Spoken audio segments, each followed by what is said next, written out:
अमित शहाची सभा झाली, तुम्ही पुढे त्यावेळेस काय?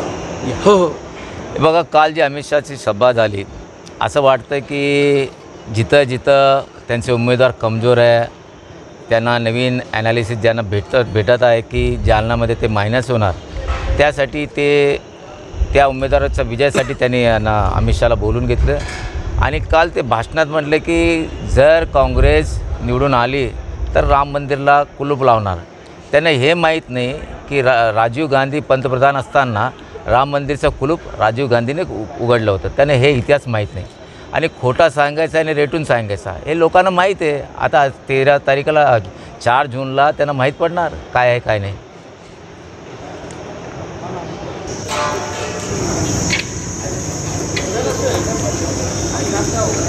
राजू हाँ बोलो बोलो बोलो बोलो राजू नंदा भी आए सारा सब